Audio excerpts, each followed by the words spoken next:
Bom, deixa eu dizer uma coisa. Antes de você sair, Ah, você podia saudar o nosso primeiro convidado da história do Manhã Brasil. Então você vê que uma escolha especial, uma isso. escolha especialíssima. Decidimos, Jones e eu participamos, tomamos juntos essa decisão, convidar para essa estreia uma figura que é uma referência na esquerda brasileira, no pensamento sobre a China e os BRICS, né? O Elias Jabbour, que é autor de livros fundamentais sobre a China, tem um conhecimento profundo da China, acabou de chegar, né, como assessor do Banco dos BRICS, onde trabalhou quase 2 anos com a presidenta Dilma Rousseff e já chegou chegando, né? Já chegou chegando. Então, achamos que seria bastante, e é de fato, muito importante a presença dele aqui, né, Jones? Isso. Não, acho que temos muito a debater, a conversar com Elias, né? Elias tem uma produção teórica muito vasta, é um intelectual, inclusive, muito produtivo. Eu conheci Elias há uns 5 anos atrás, já perdi a conta de quantos artigos, quantos livros eu já li dele. A gente tem discordâncias, tem convergências, estamos em organizações políticas diferentes, o que mostra, inclusive, que o Manhã Brasil é um espaço amplo, mas de esquerda, com um compromisso muito claro, e Elias vem fazendo reflexões sobre o papel no Brasil no mundo, que eu acho que você pode concordar ou discordar, mas inegavelmente se propõe a ir além do deserto de ideias. É um termo que eu venho usando cada vez mais, que eu acho que é uma das características centrais do neoliberalismo. O neoliberalismo, ele é um deserto de ideias, né? Ele é uma mesmice permanente, ele é um eterno gerencialismo do que está posto, não se propõe nunca a ter ousadia, a pensar o futuro, a abrir novos horizontes de possibilidades para a classe trabalhadora e para a soberania nacional do nosso país. Então, Elias tem uma contribuição fundamental e é por isso que a gente quer muito ouvir o que ele tem a dizer. Além disso, chamamos Elias pelo que a Dulce Vieira falou aqui. Pé quente esse Elias, pé quente. Então, para estrear, só gente pé quente aqui. E olha que iniciativa legal para você e o Elias ficar sabendo. Ó, coloquei o Manhã Brasil de noticiário na TV do Trabalho, está dizendo o Arthur Lobo aqui, no lugar da Boa. Jovem Clã. E a galera tá gostando. Valeu, gente aí do trabalho do Arthur. Boa, fantástico. É isso aí. Elias Jabbour, pé quente, chega mais. Bom dia. Obrigado. Cara, interessante, Mauro, é o seguinte, é que nos últimos 2 anos, acho que eu e o Jones já quase, se a gente se cruzasse na rua, saía na porrada. Mas eu acho que eu ia apanhar, claro, evidentemente, porque ele é mais novo, mais forte e tal, né? Mas existe um processo de maturidade política que a gente vai adquirindo ao longo do tempo, independente de eu ser um pouco mais velho do que ele, já tô quase batendo nos 50, né? E que ainda mais no momento que o país está vivendo, e que nos obriga a exercitar um pouco essa coisa da dialética, do contraditório, e ouvir aquilo que o interlocutor tem a dizer, né? É como o Jones disse aqui, nós estamos em campos diferentes no que externo ao que pensamos sobre o governo Lula, mas eu fiquei muito espantado quando voltei ao Brasil, eu estava fora, então não tinha noção desse nível de intolerância, né? O problema do pensar diferente, ou seja, por que as pessoas que pensam diferente, e mesmo que esteja no campo da esquerda, elas têm que ter como resposta o ataque de bolsonarista, de irrelevante, disso, daquilo, né?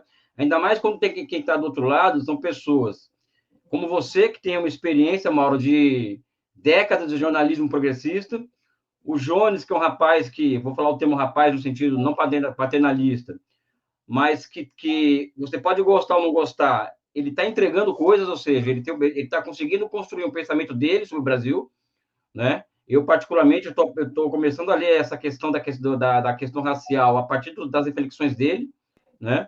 Ele tem feito um esforço que não é fácil fazer, que é estudar processo de acumulação, dinâmica de acumulação, economia, não é fácil isso, né? E tem entregue reflexões, você pode discordar, mas ele tem se transformado em uma referência, né? E acredito que ignorar a influência positiva ou negativa, mas eu acho que muito mais positiva, vamos dizer assim, muito mais que ele tem colocado no debate público, né? uma burrice muito grande, né? Então, Jones, obrigado pelo convite. A gente não precisa concordar nem em 90%, nem em 10%, mas acho que o importante é nós respeitarmos o interlocutor, nós percebemos o mais importante, né? Percebemos o brilho nos nossos interlocutores. Porque é uma dificuldade no Brasil, que eu percebi aqui, que não existia, que eu não vi isso na China, né? É você ter um debate entre contrários, vamos dizer assim, ou entre divergentes, né? E os dois divergentes observarem o brilho no outro, né? Ou seja, olha, esse cara é brilhante no que ele faz, no que ele se propõe a fazer, né? Eu acho que ele é equivocado, ele acha que eu sou equivocado. Então, eu acredito que esse exercício de dialética pura mesmo, de tese, antitese e síntese, é o que está faltando um pouco para a gente hoje, né? Sabe? E aqui não é o papo somente do governo Lula, não, entendeu? Porque o problema, se o problema nosso fosse só para o governo Lula, até que não seria muito difícil resolver. O problema é de horizonte estratégico para a esquerda brasileira, né? Eu acho que esse que é o grande problema nosso hoje, né? E que é o que eu tenho chamado, vamos dizer assim, da falta nós perdemos a capacidade de pensar o país estrategicamente, né? E eu tenho feito isso do meu jeito, o Jones tem feito isso do jeito dele, né? Existem outras pessoas sérias fazendo isso do seu jeito, né? E para terminar essa introdução, e com horizonte de socialismo, né? Não existe outro horizonte para nós, né? Sabe? Eu não vejo outro horizonte para o Brasil, para a humanidade que não seja socialismo, né? Podemos pensar também diferente como chegar lá. Mas o importante, eu acho que é isso, a gente amadurecer politicamente, amadurecer intelectualmente, não adianta falar, o cara lê 15 livros por ano, 20, mas continuar um idiota do ponto de vista do tratamento, né? Então, eu estou aqui para agradecer essa oportunidade de estar com vocês, de estrear, e, Jones, a gente está junto nessa luta pelo futuro do país, pela emancipação da classe trabalhadora, né? E, Mauro, fica aqui a minha admiração particular por você, porque eu sei do seu trabalho de décadas, né? E não é fácil uma pessoa se manter no campo do jornalismo na posição que você está, né?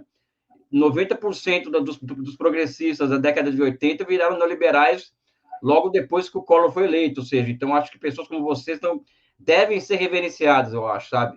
Outra coisa que eu trago da China, sabe? A reverência aos mais experientes, sabe? Tem um grupo nosso aí que tem o Milton Temer, que é uma figura que eu tenho mais discordância ainda do que com o Jones. Mas tem que ter referência ao cara, porque quando eu comecei a militar, esse cara já era referência na esquerda brasileira. 87 anos, cara, e tá militando. Pô, entendeu? Pô, não preciso concordar com ele. Então, acho que esse respeito à experiência dos mais velhos, dos mais experientes, é o que também trago da China, vamos dizer assim, né? Obrigado. Ô Mauro, antes de eu sair, que Elias, quem vai conduzir a entrevista é o Mauro, eu vou estar fazendo outras coisas. 2 comentários rápidos. Talvez esse ano, junto com a Estrela Vermelha do Cauê, eu vá para o Vietnã, né? Conhecer um loco, a experiência do Vietnã em novembro. Vamos ver se rola. Tenho muitas curiosidades. No anexo do teu livro com o Gabriele, tem um debate ali sobre o Vietnã. Li com muita atenção, então estou muito curioso com essa possibilidade de conhecer o Vietnã. A China, em algum momento, vai acontecer, mas o Vietnã, ao que tudo indica, vai ser primeiro, que acho que é uma experiência que, inclusive, merece tanta atenção quanto a chinesa, porque tem, inclusive, particularidades ali muito importantes. E a segunda questão, acho que já pode falar isso, que tu vai lançar um livro com Roland Boer, né? Sim.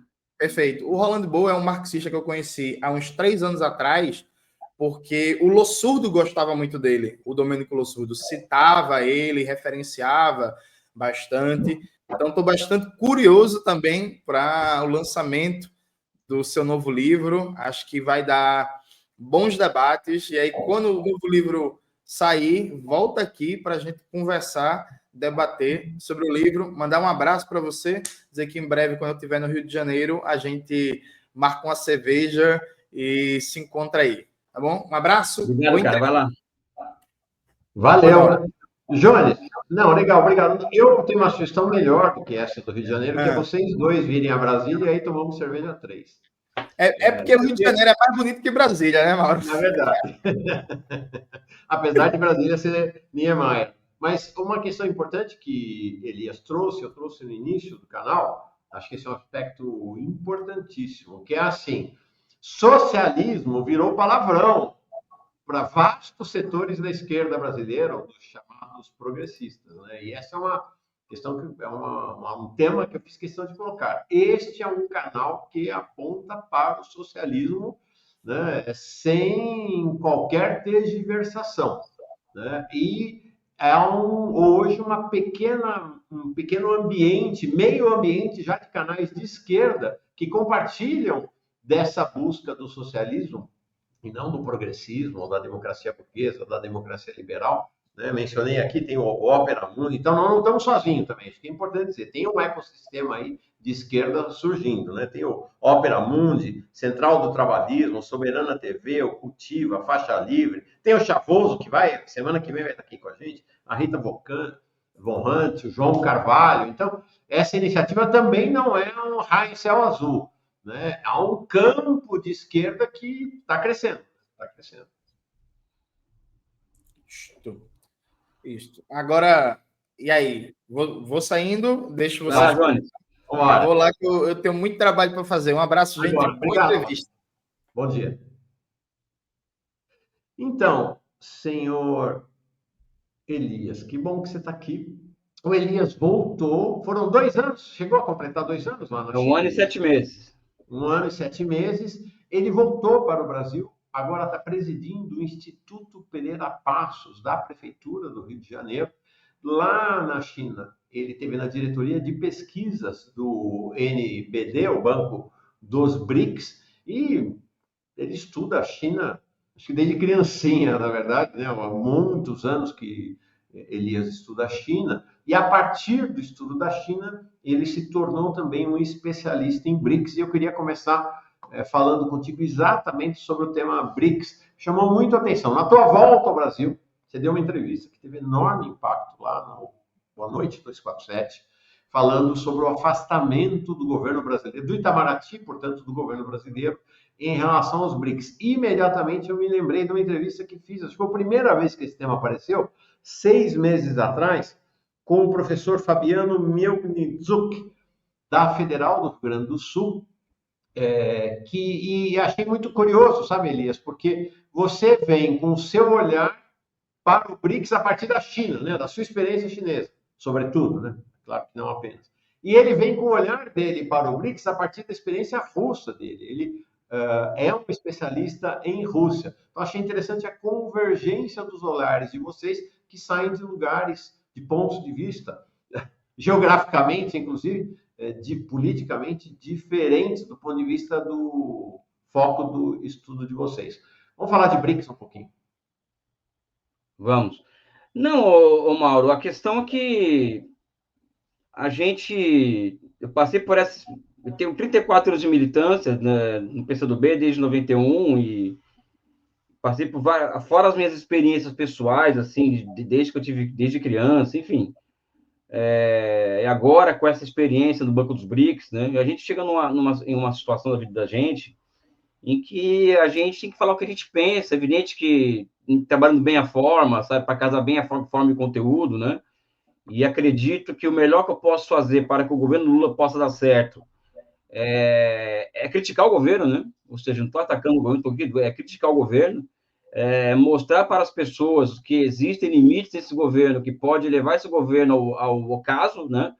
E eu acredito que desses limites, no qual eu gosto de focar muito, porque eu tive uma experiência concreta em torno dessa, na prática, o afastamento do Brasil do bloco BRICS, né? Ou seja, esse bloco de países que surge que se consolida em 2014 com a fundação do banco, que é Brasil, Rússia, Índia, China e África do Sul, que à época era só uma miragem, mas se tornou uma grande realidade, né? E o mais importante é que, na medida em que isso se transforma em uma realidade, e que inclusive vai se conformando institucionalmente, ou seja, o BRICS, além do Banco dos BRICS, já vai construindo fóruns de discussão que podem, no futuro, se transformar em uma instituição, em um bloco, com instituições consolidadas de discussão e de deliberação. Justamente nesse momento, o Brasil ele passa a se afastar desse bloco. E a minha leitura é muito clara, isso tem relação direta com o fato de que atualmente o governo brasileiro ele terceirizou, aliás, não vou falar nem terceirizar, o Itamaraty toma para si, é a mesma coisa, né?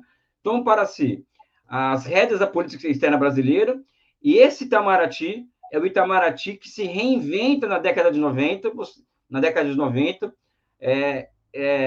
se alinhando a uma estratégia liberal conservadora, atlantista, etc., etc., em contraponto ao Itamaraty, que foi uma peça fundamental do Estado de desenvolvimentista brasileiro. Existe o interregno durante os governos Lula e Dilma, 1 e 2, e Dilma 1 e 1,5, vamos dizer assim, por conta da existência de uma conjuntura internacional em que os americanos estavam voltados para a guerra do Iraque e a China estava se despontando como uma possibilidade de ampla cooperação Sul-Sul e de receptoras de nossos produtos, e com a figura do Samuel Pinheiro Guimarães, de um lado, que é uma figura intelectualmente impressionante, e do Marco Aurélio Garcia, ao lado do presidente Lula, né? que trouxe e que levantou a bola, junto com o Marcelo Pinheiro Guimarães, por exemplo, da bandeira da integração latino-americana e sul-americana. Então, não é somente o abandono o afastamento dos BRICS. O Brasil passa hoje por um processo em que bandeiras estratégicas para o nosso próprio desenvolvimento econômico, né, como a integração do mercado sul-americano, eles deixaram de lado, né? Então, o que acontece, por exemplo, nesse caso da Venezuela, eu vou falar aqui, independente das minhas simpatias ideológicas com Maduro, né?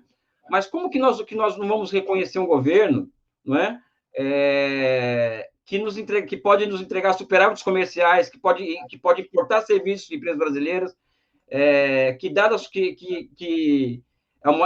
as maiores reservas de petróleo do mundo estão na Venezuela, né? Como que nós não vamos reconhecer esse governo? E além disso, como nós vamos impedir a entrada desse país no BRICS? O Brasil perdeu uma oportunidade, Mauro, em relação à Venezuela, já entrando nesse tema polêmico aqui. Primeiro que eu, particularmente, eu não reconheço aquelas eleições, não é por causa do Maduro em si. Eu não reconheço aquelas eleições da mesma forma que nós não poderíamos reconhecer as eleições na Nicarágua em 84, né? E que os americanos impõem aquela eleição com um fuzil na cabeça dos sandinistas, obrigando o povo nicaragüense a eleger uma figura de a Chamorro, né? A Violeta Chamorro. E não tem como ter eleições em um país sob 900 sanções. Isso é induzir o povo a votar contra o governo, contra o Maduro, né? Então, não existiam condições geopolíticas para haver eleições minimamente sérias na Venezuela. Havendo eleições e o resultado oficial foi a vitória do Maduro, o papel do Brasil é respeitar esse resultado, né? E tocar a vida, porque vamos ter que conviver com o Maduro mais 6 anos, né? E essa é que é a questão, né? Enfim, eu acho que é uma série de atrapalhadas que existem, e por fim aqui, nós perdemos a chance também de acionar o mecanismo BRICS para lidar com a Venezuela. Por quê? O Brasil ficou 4 anos longe da Venezuela, depois que Bolsonaro vira presidente, e nesse interregno, a China e a Rússia passam a operar diretamente na Venezuela.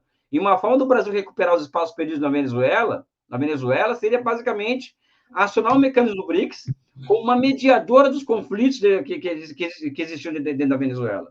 Não foi feito isso. Preferiu-se um caminho que eu acho um caminho muito ruim, um caminho que quebra as tradições diplomáticas do Brasil desde Rio Branco, não é?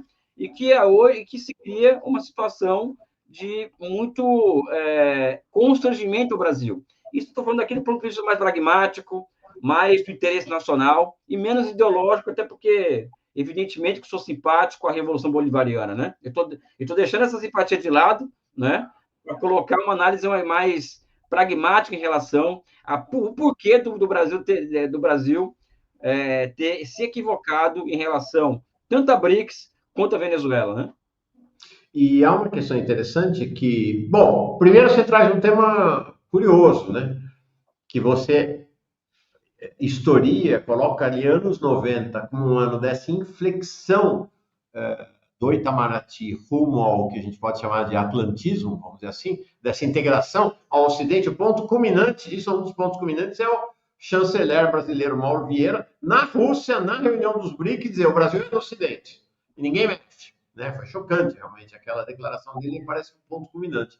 E aí o que você traz é isso. O que a gente vai ter em Lula 1 e 2 e Dilma 1 e um pedaço de Dilma 2 é quase que uma intervenção dos governos do Itamaraty com figuras como Marco Aurélio Garcia, Samuel Pinheiro Guimarães, ou seja, os governos não deixaram o Itamaraty rolar sozinho, pela sua própria burocracia. O governo Lula parece que, nesse sentido, Lula 3 perdeu força, né? Deixou o Itamaraty ao léu, deixou o Itamaraty à mercê do próprio Itamaraty. Né? E aí deu nisso, né? Você vê agora, no Equador, a gente está tendo uma ilegalidade flagrante na eleição equatoriana, que é o atual presidente de extrema-direita, Noboa, pela Constituição, deveria ter pedido licença no cargo para fazer campanha, não pediu, e a gente tem antes disso, ainda antes da posse do governo Lula, aquela manifestação extremamente tímida do então candidato Lula em relação ao golpe do Peru, né? Em que ele quase que saúda a chegada da presidenta golpista, a Dina Boluarte, ao governo. Então, tem uma migração que não é só a Venezuela, né? E não é só BRICS, é um conjunto, né? E é mais do que isso, Mauro. Primeiro que são dois pontos aí. Primeiro que nós estamos vivendo, que pouco se fala sobre isso, né? O golpe de 2016, ele reconfigura o bloco de poder do Estado brasileiro, né? Então, o bloco de poder do Estado brasileiro é capital financeiro, ele é agronegócio, é a introdução de um capital comercial que foi derrotado com a Revolução de 30, que é esse capital comercial de importação e exportação, que é o velho da Havan, esse capitalismo comercial, como os chineses chamam, né? Da sua época, isso, Mauro. A burguesia compradora, né? Ou seja, essa burguesia compradora, que é a piada do poder com a Revolução de 30, ela volta ao poder com o golpe de 2016. E os industriais nacionalistas, que eu acredito que ainda existe no Brasil, aí tem uma outra polêmica para tratar depois, foram também apiados do governo. A CNI, recentemente, por exemplo, do Estado, recentemente assinou um manifesto contra a taxa de juros, por exemplo, mas isso é uma outra história. Então, nós vivemos sob a vigência dos marcos políticos e institucionais do golpe de 2016. E isso se reflete também na nossa política externa, né? Na nossa política externa, que volta com tudo,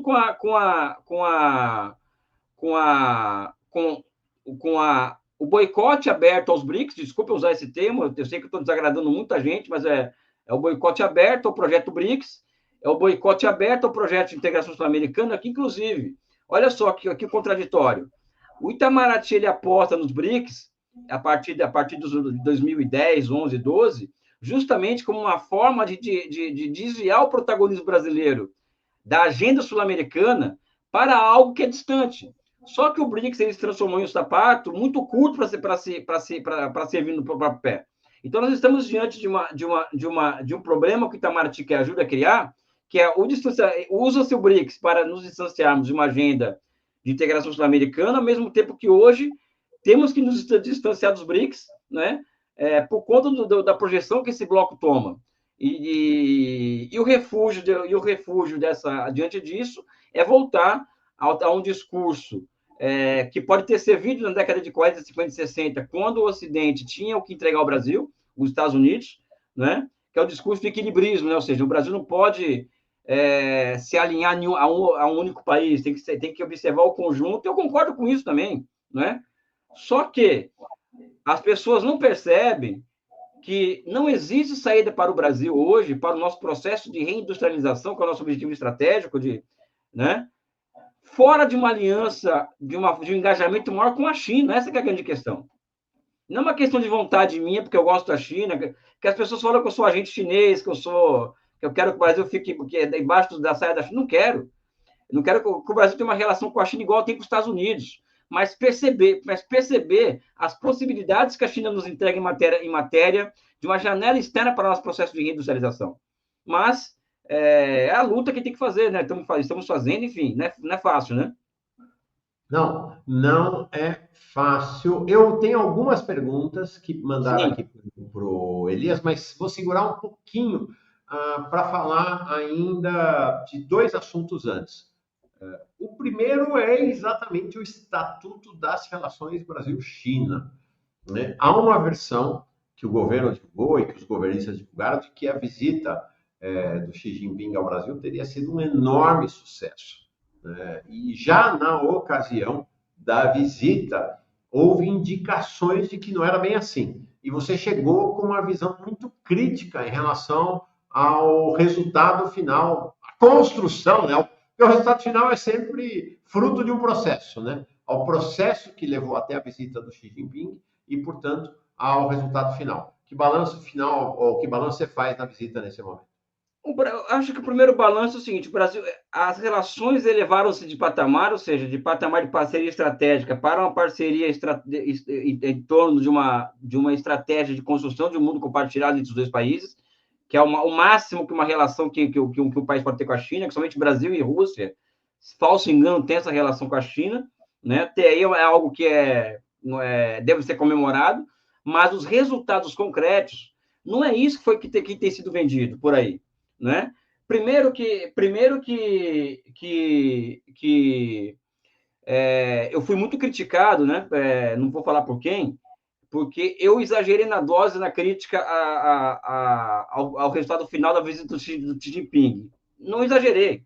2 pontos. Não foram assinados 37 acordos, né? Isso não é verdade, né? Foram 33 memorandos de entendimento, tá? Que significa, já vou repetir aqui, convergência de ideias, vamos deixar isso mais para frente, e somente 4 acordos de garantia de abertura de mercado chinês para produtos primários brasileiros, até que é café, que é o gergelim, etc., né? Que a Luckin Coffee, que é uma empresa chinesa, comprou 2 bilhões de dólares em café do Brasil, tá? Isso foi acontecer em nível de acordo. Se nós compararmos, Mauro, isso aí eu entendo um pouquinho só.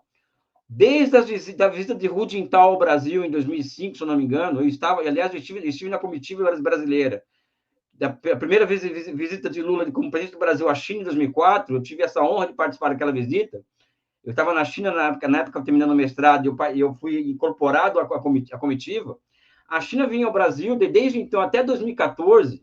Às vezes que os chefes de Estado chineses vieram ao Brasil, não foram somente acordos assinados, foram várias compras. Eu nunca me esqueço, teve em 2007 ou 2008, foram 50 aviões da Embraer comprados pela China, aqui no Brasil. Eles vinham com os empresários e vinham com um montante de dinheiro para deixar aqui no Brasil, né?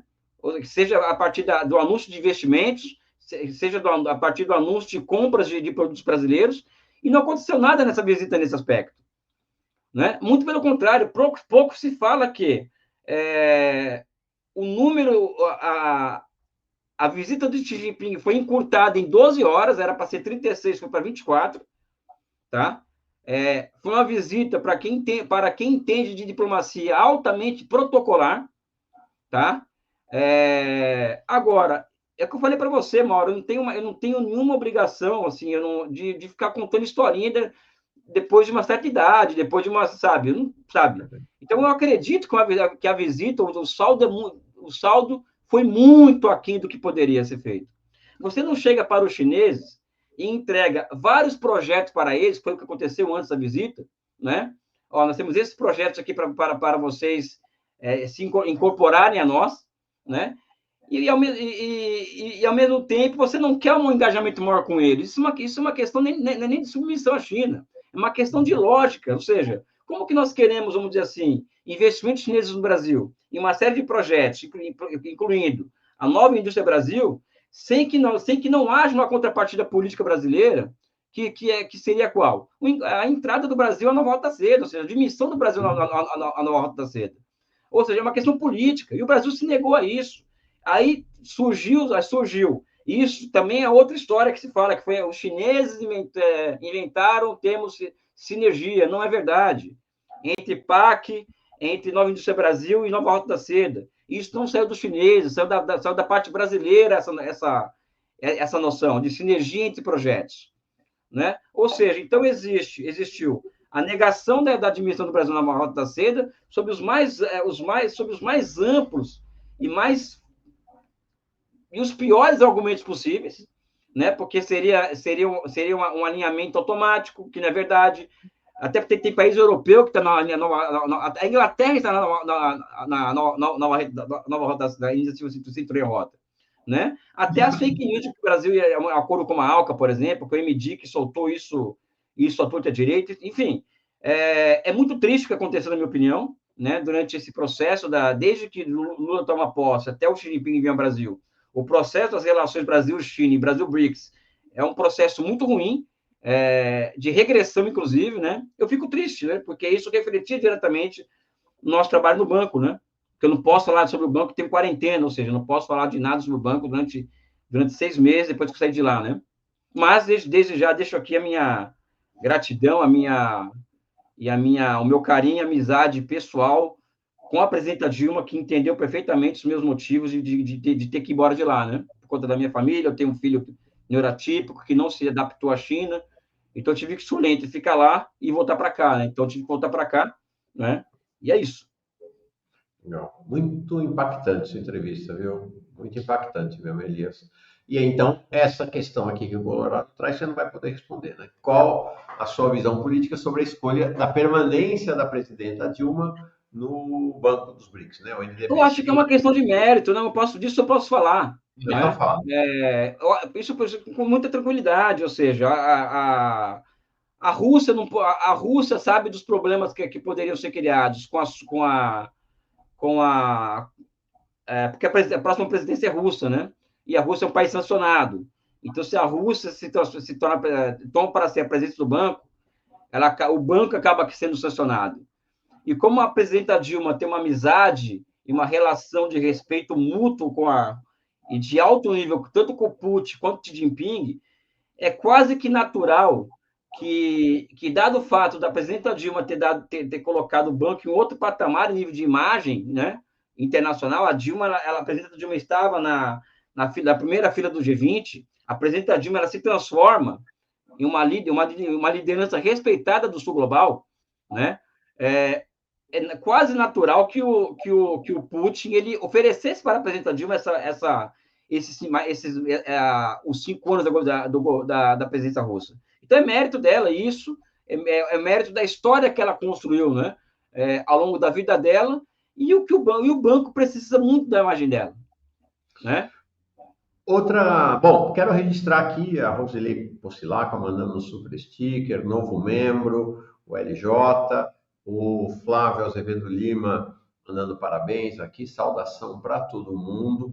Tem mais perguntas para você. Tem o Sérgio Alves sugerindo chamar o Nil Dorix, da Revolução Brasileira, para debater. Vamos, vai vindo, gente. O pessoal vai vindo aqui. Mais gente chegando como novo membro. O Breno Barros mandando também a saudação dele. E aí vem mais uma pergunta para você, do Ricardo Marinho. Elias, com essa economia neoliberal do governo Lula, como vamos rebater os bolsonaristas? Haddad é um mal para o país, Lula é um farsante arrependido. Bem, eu vou entrar aqui num certo nível de conflito, porque eu não acredito que o Lula é um farsante, não acredito que o Haddad seja mal para o país. Eu acho que a análise tem que ser feita de forma com mais profundidade. Eu entendo perfeitamente as críticas ao novo arcabouço fiscal.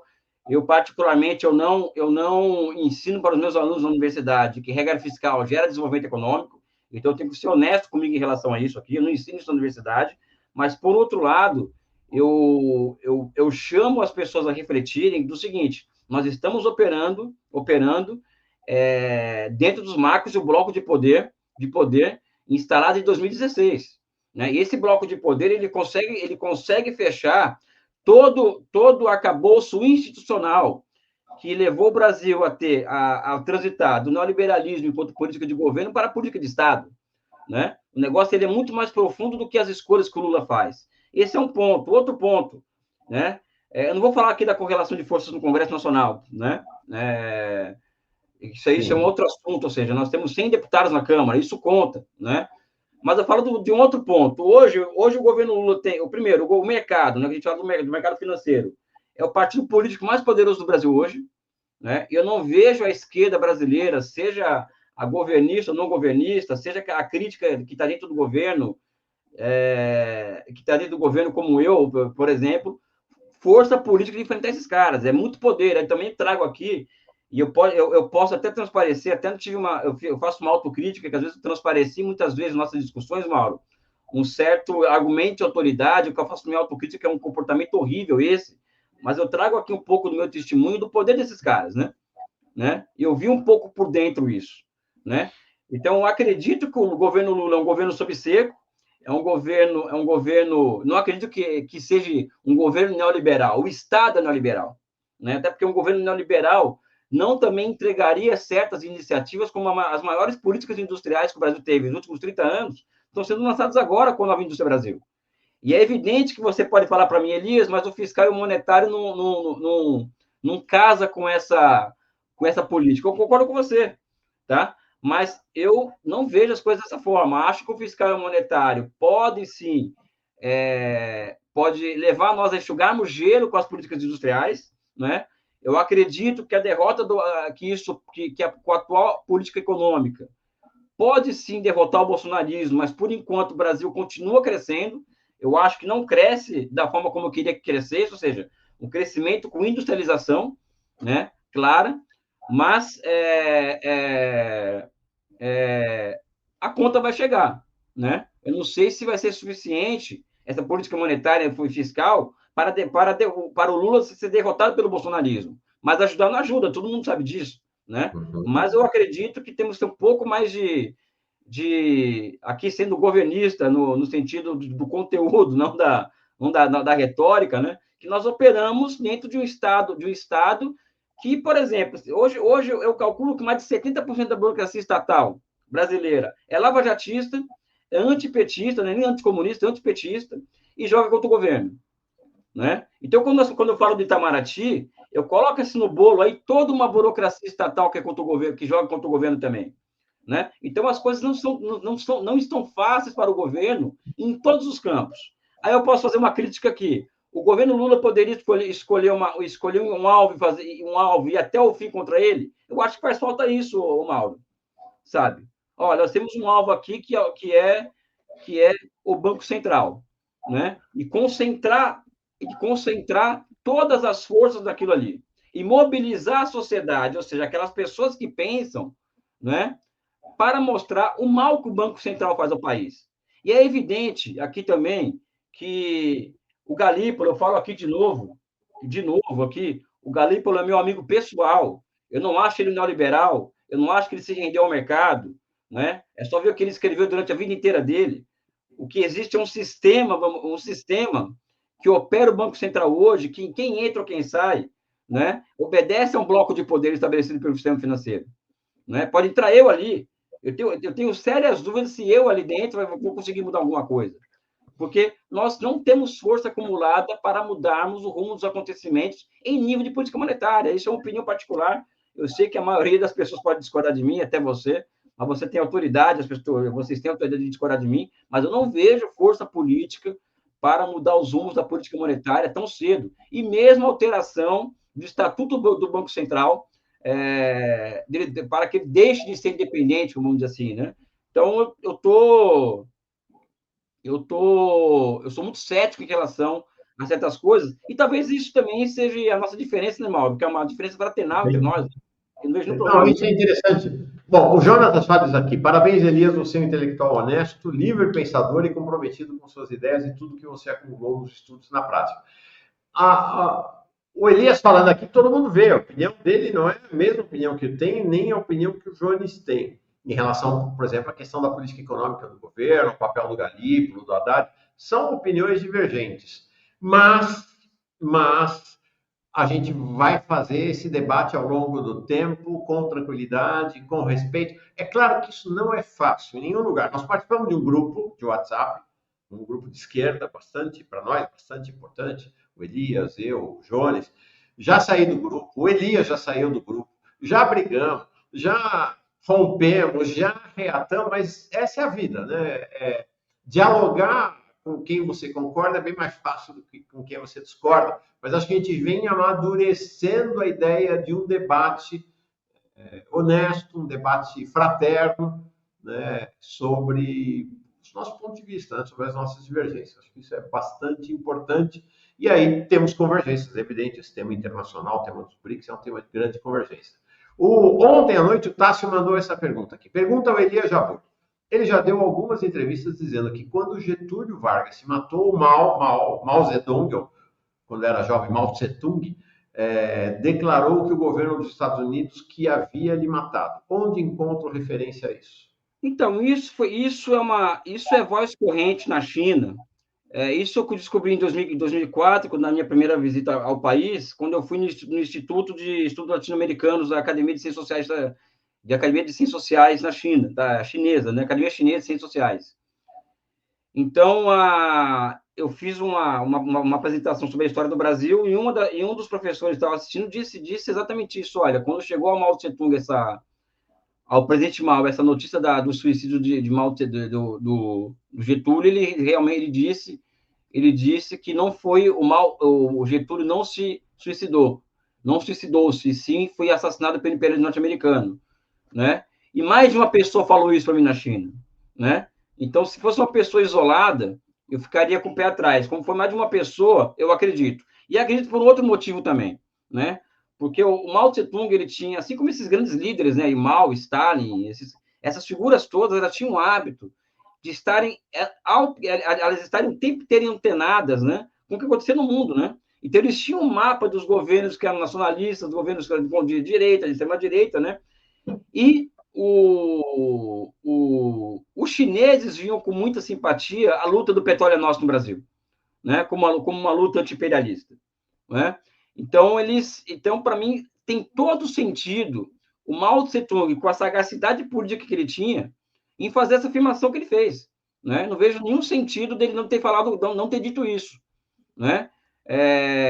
Então, eu não tenho aqui não tenho isso escrito no papel e tal, mas eu tenho, entre aspas, fontes que atestam isso, e eu particularmente acredito que ele tenha falado isso mesmo. Porque tem uma outra história também, Mauro, sobre isso, né? O Inácio Rangel, que é um economista que é a minha principal referência intelectual, ele era oposição ao Getúlio, né? E foi fazer o curso da CEPAL, para ter o título de economista na CEPAL. E ele tem um relato dele que é muito interessante, que durante uma aula, entra um capitão do exército americano na sala de aula, dando risada, dizendo, olha, o Getúlio Vargas acabou de se suicidar. E o Rangel fala que, olha, a partir desse momento eu me tornei um getulista. E o Rangel era um comunista, o Rangel era um marxista. Ou seja, e eu também eu me coloco muito uma figura muito simpática ao Getúlio Vargas. Né? Também é outra divergência minha com o Jones também, entre tantas, né? Eu me declaro simpático ao Getúlio, né? Sabe? Então, são várias coincidências, né, que me levam a acreditar que sim, Mao Tse-tung disse exatamente isso mesmo. Elias, nosso tempo até já se esgotou, mas te digo uma coisa, para mim é um mistério, né? Ou não é que é um mistério, é um desconsolo praticamente, né? Você olha o cenário global, é tão evidente o lugar que o Brasil deve estar, né? Que os grandes aliados do Brasil são a China e a Rússia, que o sul global é o lugar de estar natural do Brasil. É um desconsolo ver essa posição, né, brasileira, né, de afastamento dos BRICS, né, essa coisa, né, o Putin ficou visivelmente desgastado, irritado. A reunião de Kazan, né, dos BRICS foi um grande sucesso com a posição brasileira em relação à Venezuela. Estão se acumulando diferenças em vez de convergências com esse país, e num momento, parece uma loucura, inclusive, né, no momento que o Trump está assumindo a presidência dos Estados Unidos. Né? Então, eu queria te devolver para encerrar. Tem mais alguns superchats que chegaram, não vai dar tempo, vamos para o próximo convidado aqui, de devolver essa estupefação, né, de certa maneira, com isso que está acontecendo. Né? Eu acho que é um pouco espírito do tempo, Mauro. Não podemos nos desesperar. Eu acredito que nós é um papo meio pequeno burguês, né? Estamos do lado certo da história, né? Mas estamos do lado certo da história. E como eu acho que o Lenin ele tem uma frase dele, depois da contra-revolução de 1905, né, que ele falava que as apostasias tendem a fracassar, né? Ou seja, a apostasia é retrocesso, é uma alusão ao imperador romano que queria voltar à cultura greco-romana em detrimento do cristianismo, né? Eu esqueci o nome dele, mas é apóstata o sobrenome dele, né? Então, acho que essa apostasia no qual o Brasil está envolvido desde a década de 90, e que eu vejo que Lula e Dilma tentaram barrar esse negócio de uma forma, de um jeito ou de outro, eles não são continuidade, são ruptura são continuidade de ruptura com esse processo neoliberalismo, a gente vai vencer, eu acho, né? Eu acredito, tenho muita fé no Brasil, eu tenho muita fé na nossa capacidade, é paciência histórica, infelizmente, paciência histórica, porque a verdade ela sempre aparece, né? E se não aparece porque não é verdade, né? Então acho que eu fico com essa mensagem de otimismo em relação a isso, né? De que nós vamos vencer essa, né? E que a verdade vai aparecer, né? Não é possível que nada é para sempre, né? Nem o Itamaraty é para sempre, nem eu, nem você. E na medida em que os BRICS eles forem se consolidando, apesar de eu achar que existe uma janela de multipolaridade que está se fechando com o Trump, isso é uma outra discussão, né? Vai ficando muito claro também certas verdades aqui para o público brasileiro, né? E por isso que é importante esse canal e a amplitude desse canal em trazer esse tipo de conteúdo, né? Eu quero agradecer muito a chance de ter sido convidado para estar aqui. Eu quero mandar um abraço pessoal para você, Mauro, que eu tenho uma admiração imensa há muitos anos, talvez você nem saiba disso, né? Mas admiro o seu trabalho já há muitos anos. E ao Jones, que está nessa luta particular dele, né? Pelas questões que ele acredita, que nós acreditamos, né? E sucesso a esse canal que merece muito ir para frente. Muito obrigado, viu? Obrigado, Elias. Bom, eu tenho uma admiração intelectual grande por você e acho que o que está acontecendo nos últimos meses, em especial, é que esta admiração está se juntando também a uma construção de amizade, né? Isso para mim Claro, pô. é muito importante e me gratifico muito por isso estar acontecendo. Bom, nós começamos o canal com uma entrevista com o Elias Jabbour. Foi escolhida a dedo a entrevista com ele, acho que realmente valeu a pena, muito importante. Tanto por aqueles pontos em que convergimos, por aqueles também nos quais divergimos. Quero desde já fica combinado, o Jones fez menção a isso, no seu próximo livro, nós vamos fazer o lançamento do livro aqui, quero ver se mais adiante trago você junto com o Fabiano Mielczuk, outro, o nome dele polonês é uma dificuldade, para falar sobre BRICS, né, com esse encontro de olhares, que um que sai da China e outro que sai da Rússia. Esse ano é um ano de falar muito de BRICS aqui no Brasil, afinal, o Brasil está presidindo o BRICS esse ano. Então, vamos ter muita conversa contigo aqui, Elias. Vou te convidar muitas vezes. Viu? Obrigado. Viu? Obrigado. Abraço. Beijo no seu coração. Valeu. Tchau.